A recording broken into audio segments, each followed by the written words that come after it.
Hey, this is Slammerama from GamingDrug.com bringing you a video on NHL 11. This video is going to be about the attributes for your player, mostly for your Be a Pro player, while playing online, meaning in the EASHL or be it in just OTP, just random drop-in games. Now, I'm not saying that these details don't work in the offline mode. It's just I haven't played too much, and it's actually been a while for me. After I unlocked most of the gear, the +5s that I needed, then I just stopped playing Be a Pro offline. It's fun for some people, but for me, playing sixes and at least playing with 3 people online, it's probably the best of the game to play in the ASHL in a club. So again, these are for the online mode attributes and how they affect your player. And I'm not going to actually talk about all of them. I have a full list on the site. There's going to be a link showing right now probably, and also there's going to be a link in the description. So if you need more clarification on the other attributes, all of them are on the site, and you can ask questions on the site. I normally go there first, so don't be afraid to sign up. We're not going to give out your information. It's a very open site. It's more of a hobby for us, you know. We do get money from the site with ads, so hey, if you feel like clicking on a few, that'd be nice. But again, we don't get these games for free, and that's kind of what I have to push out there to people. We're not one of the bigger game review sites, the sites that get them for free, and then they're forced to say, oh, we love the game even if it sucks. We're not that kind of people. Even if we get the games, I don't think we'll ever get to the point where we're just like, hey, this game is great because they're forcing us to do it and they're paying us money. That's not the kind of people we are. So sign up on the site, put your comments down. I normally, if you have a problem with any game, we're on the site almost 24/7 a day, which is bad. So if you have a question about any of these attributes, go to the site, sign up, and leave a comment, and I'll get back to you as quickly as possible. So again, I'm only going to be covering, I think, 3 or 4 in this video, and the rest are on the site. But the first one that is really highly talked about, and people have no idea what the hell it does, I don't even think the developers want to tell you, is offensive awareness. Actually, let me get this out right away. Don't ever think you're going to go to an EA forum or an EA site and they're going to tell you exactly what each one of these attributes does. Reason being, they make money off of most people buying those boost packs, those +5s, those +3s. Those Microsoft points are divided between Microsoft and EA Sports. So don't expect a developer who, again, is trying to gain monetarily by you buying the game, one, but also through sustained Microsoft points flow. They're not going to tell you exactly what they do because, hey, if you buy +5 durability and that attribute doesn't work, you think they're going to tell you? No, they're going to help you buy it first, and then maybe, 2 years down the line, they'll be like, hey, that shit didn't even work in the first place. So back to the attribute at hand, it's offensive awareness.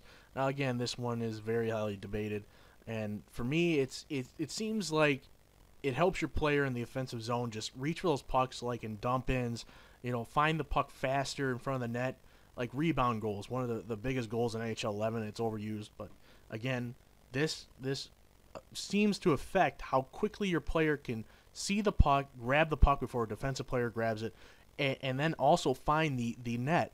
Now, I'm not saying this really affects your wrist shot or slap shot accuracy a lot, but it does seem like if you're in certain areas, in certain key spots, like in the slot, which is right in front of the goalie in case you don't know, it seems like with a high offensive awareness, your shot will go in more times than not if you had a lower offensive awareness. The best overall concept I can think about offensive awareness is just think of seeing the puck and playing faster and more efficiently in the offensive end. So if your team has the puck or you're on the offensive end, that's where offensive awareness is going to come into play, and it affects more attributes than, say, like a speed attribute only affects your top speed. Offensive awareness is spread out over different attributes, and that's why you should invest more points into this, because it has more effect in your overall player build. And just like offensive awareness, we come to defensive awareness. What does it do? You'll never really know unless you're a developer. Who knows if they even know. But what it seems to do is affect the ability of your player to react to a puck near you when you're on the defensive end. This includes, like, an example is say someone is trying to pass through you, your opponent is trying to pass near you. It affects how quickly and how you react to that puck going near you, how well you can block it down, or if not just block it down, at least redirect it enough to stop it from going to its intended target. So if there's like this probably includes, I say probably because again, I'm not a developer, I can't give you a full exact specification of what it does, but this would be like cross creases, things of that nature. This would also be dump-ins into your zone. So you're trying to defend against the dump-ins. How quickly you can get that puck in your zone and gain control of it. Now, there's other factors that go into gaining the control of the puck as well, such as hands-eye and things of that nature, that like you'll block the pass, but then hands-eye comes into play where how quickly you can actually recover the pass or get the pass. Same thing with poke checking. This also affects your poke checking, not as much as the poke checking skill in general, but how well you can recover the puck after the poke check, after the stick lift, and then again that goes with hands eye and defensive awareness as well as your stick checking ability. So again, defensive awareness, like offensive awareness, is one you want to invest in because it affects not just one attribute. It branches off into many, which then helps your overall player build. The next attribute I'm going to harp on is endurance. Now, if you remember in NHL 10 and before, in the earlier versions of NHL in the NHL series, it didn't seem to do anything in online play. At least for me, it just didn't seem to do one way or another. You still had the top speed throughout the entire game, and you still had the high acceleration, high agility, and same thing with your slap shot power. You could shoot 30 times in NHL 10 and never have to worry because it just didn't seem like endurance worked. However, in NHL 11, it's completely changed. It does seem to affect everything in the game. It's actually one of the top attributes that I put points into, mostly because it affects how long you can keep up your max speed. So if you have a lot of speed, it doesn't matter if you don't have a high endurance because your player's going to get tired really quickly and you cannot maintain that speed throughout the entire game. So you have to keep that in mind when you're adding points to speed and endurance because they work hand in hand. Same thing with your slap shot, power, especially the power, and sometimes you could see the accuracy as well. If you don't have a high endurance and you take a lot of shots or you skate for a long period of time and then try to shoot, your shot will be erratic and not be on target or be very slow because your player's gassed. They are out of breath. So endurance really comes into play in those. And also with the addition of the hustle button in NHL 11, endurance plays directly into how many times you can use that hustle button and how fast you can recover those clicks. And in addition, with a high endurance, you gain back your speed during downtimes, like when you're skating backwards or you're waiting on a play when they're just screwing around in their own zone.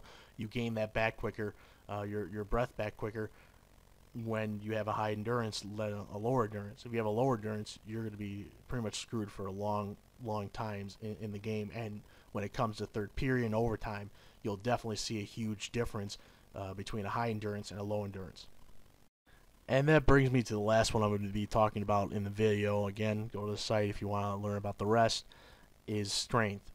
In NHL 11, it's another one of those attributes that affect many of them, actually, many attributes of the player build.